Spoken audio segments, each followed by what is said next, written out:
Hello, once more, and welcome back to the channel. Back on YouTube, doing the 2025 NFL Predictions Week number 5 as we get into it after going 5-1-1 last week. Packers Cowboys tied 40-40, so that one, even though I picked the Packers, counts as a tie, unfortunately. But 5-1-1 last week, 4 straight week, and 5 picks correct. With week 1, I went 7-0, and then the last 3 weeks, 5 correct picks. So, really good start to the year. Overall, another 5 picks correct, so pretty good at the moment with 5 more correct picks through the first 5 weeks. For the first 4 weeks, I'm getting to week 5 here, starting on Thursday Night Football with the San Francisco 49ers. Brock Purdy returned from injury on Sunday, going into Los Angeles, playing Matthew Stafford and the Rams, who beat the Colts for their Colts' first loss. Look at this matchup overall. 2 teams that are division rivals, 2 teams that have played in the playoffs against each other in the past to go to the Super Bowls or play in a Super Bowl. The 2 teams and the NFC West have been to the Super Bowl 3 times in the last 10 years. And you can look at it and say this: 1 win between the 3 when they make it to the Super Bowl, and that's the Rams' Matthew Stafford in Super Bowl 56. Looking at this game right now, going in on Thursday night, 2 teams. Brock Purdy came back last week from injury, didn't perform well, had a few picks, made a few mistakes, picked up a loss.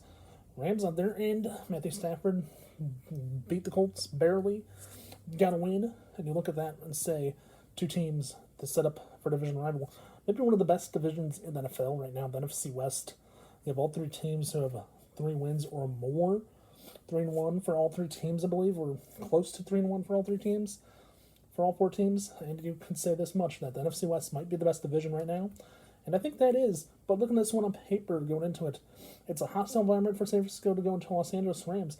These 2 teams have had the years where the road team has won both games in the rivalry, or the home team has won games and the home team picks up the win. And I think this game is going to go down to the wire again. Another year, another rivalry game with these 2, the first one of 2 this year. I think it's going to be one of those games that comes down to the very last minute.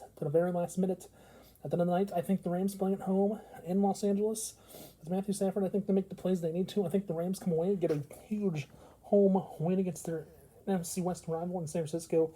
And I think the 49ers will Brock Purdy out of town, packing with a loss this week. So give me Matthew Stafford and the Rams to start week 5 on Thursday night. Moving on, we're going to London. The Vikings, who lost in Dublin to the Steelers last week, they now have the Browns in London this week. So, looking at this game, and a few things I can say about this one is this. One, for the Vikings, they're staying overseas after losing in Dublin to the Steelers. They're staying overseas, which should help them out. Having to travel to London, not a long trip for them, but they probably will stay in overseas and go up to London right away. They probably did after the game on Sunday. Went up to London, and they're probably there all week. For the Browns, for them, it's going to be a week where they have to travel, probably travel on Friday. They're there Friday, and then spend Friday and spend either Friday or Saturday, or Saturday in London, then play on Sunday. But for this matchup, I think this one is going to affect the Browns most with the travel logistics. For the Vikings, they lost to the Steelers last Sunday in Dublin, in Ireland, and you look at the Vikings, they're playing another game over in London. They stay over there on the other side of the Atlantic Ocean.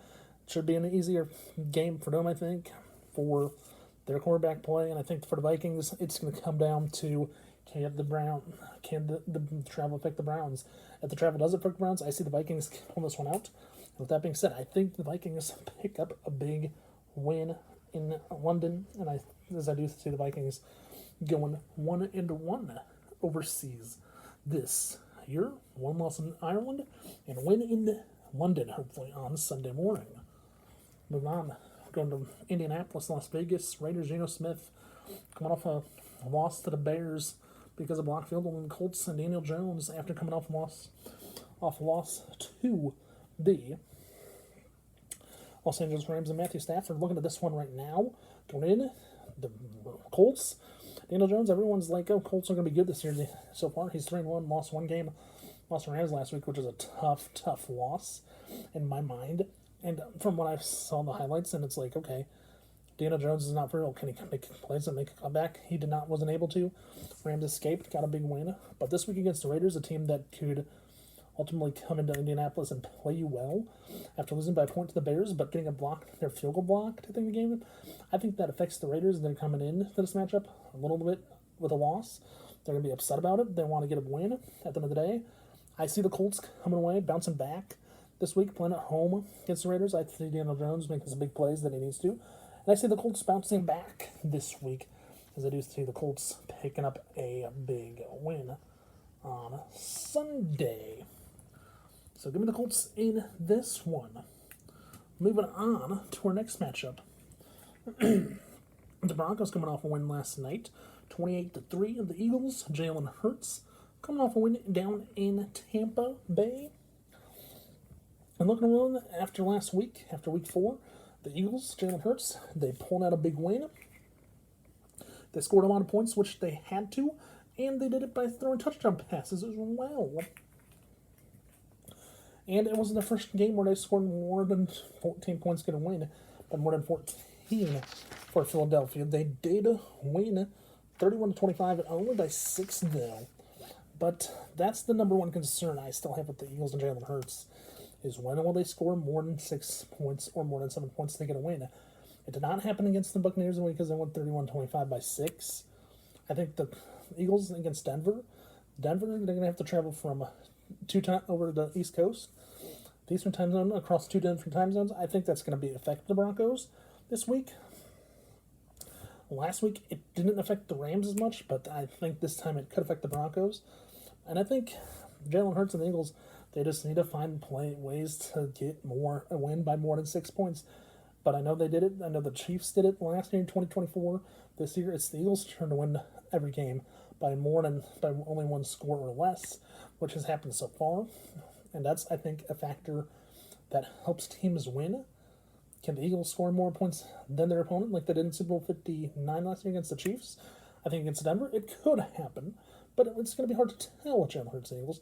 I do see the Eagles continuing their run, getting to 5-0. With that being said, I think Jalen Hurts comes out and has a good game, and I think this might be the week the Eagles win by more than a touchdown at least. 1-1 score. So give me the Eagles in this one on Sunday in Philly. Moving on to Seattle. Tampa Bay Buccaneers, Baker Mayfield coming off a loss. They're now 3-1. Seahawks and Sam Darnold coming in. They have a tough matchup. They beat the Arizona Cardinals last week 23-20. A game that I picked the Arizona Cardinals. Surprisingly, I picked the home team in that one. I should have known. I should have not picked the home team in that matchup. Sam Darnold and the Seahawks playing home. This week, Baker Mayfield and the Buccaneers have to travel all the way to Seattle from the one corner of the country all the way to the other corner to the Pacific Northwest. And that's going to be a factor this week for the Buccaneers and Baker Mayfield having to go across country. I think that's going to be the one matchup where they're affected the most. If there's a team that's going to be affected this week in a matchup, travel-wise, to me, it's going to be the Buccaneers and Baker Mayfield against Sam Darnold and the Seahawks. I know Baker Mayfield can make plays on Sunday against the Eagles. He made some plays, but there were some poor decisions and some bad plays in the game. In this game, I think the Seahawks, Sam Darnold, have the upper advantage. Playing at home against the Cardinals, playing at home against the Buccaneers and Baker Mayfield, I think the Seahawks get the best advantage in this matchup. I think it's going to help them out this week. At points in time this week, I think Baker Mayfield and the Buccaneers might have some issues.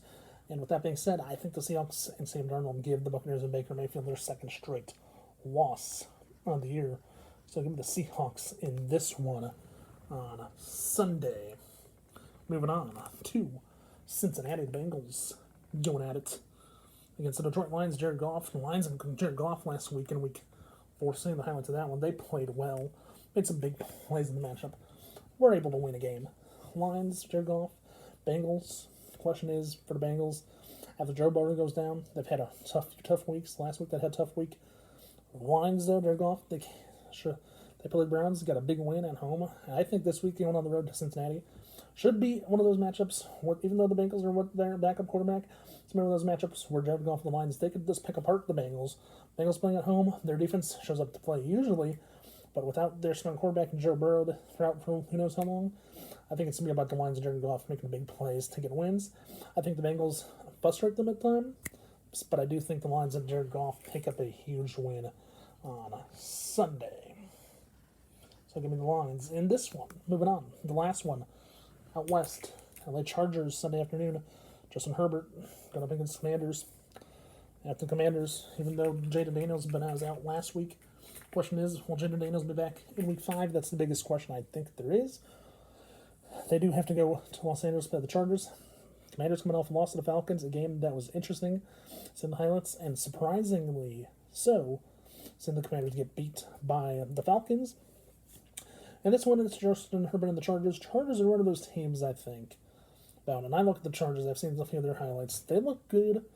This could be the year where the AFC West is wide open. The Chiefs are 2-2 after they beat the Ravens last week. But you look at the Chargers and the rest of the division. The Chargers and the Broncos, who are near the top at the moment. It's just going to be a moment. The next few weeks are going to be interesting.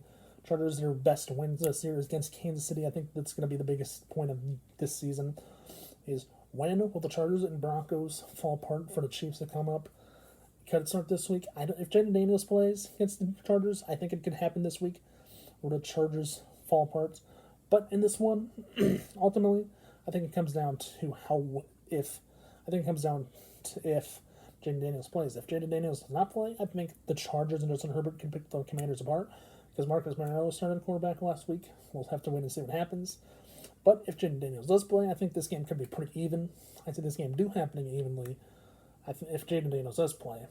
But at the end of the day, I think the Chargers playing at home, I think the Chargers and Justin Herbert get a big win and get to 4-1 in the division and run the tables after Week 5 in the AFC West race. Quick recap who I'm taking starting out on Thursday night with the Rams and Matthew Stafford over the 49ers and Brock Purdy in London, taking the Vikings over the Browns. In Indianapolis, I'm taking Daniel Jones and the Colts over Geno Smith and the Raiders. In Philadelphia, I'm taking Jalen Hurts and the Eagles over Bo Nix and the Broncos. In Seattle, I'm taking Sam Darnold and the Seahawks. Gets Baker Mayfield and the Buccaneers. In Cincinnati, I'm taking Jared Goff and the Lions over the Bengals. And in LA, with the Chargers, I'm taking Justin Herbert and the Chargers over the Commanders this week. If you did like today's video, please remember to watch, like, and subscribe. Don't forget to tell your friends to do the same if they've not done so. Also, don't forget to hit the notification button below so you know there's a new video on the channel. With that being said, have a good day, stay safe, and peace out. Also, don't forget to hit that notification button below. And also, don't forget to tell me who your favorite team's playing and if you think they're going to win this week. That being said, I'll see you right back here in the NFL prediction quick version coming up here in a few minutes. And that being said, I'll see you with the NFL prediction recap on Sunday after the Chargers and the Commanders game. I'll see you Sunday. Have a good day. Stay safe and peace out. Thanks for watching, everyone. I'll see you in Week 6 next Tuesday. Bye for now. Have a good day and stay safe. See ya.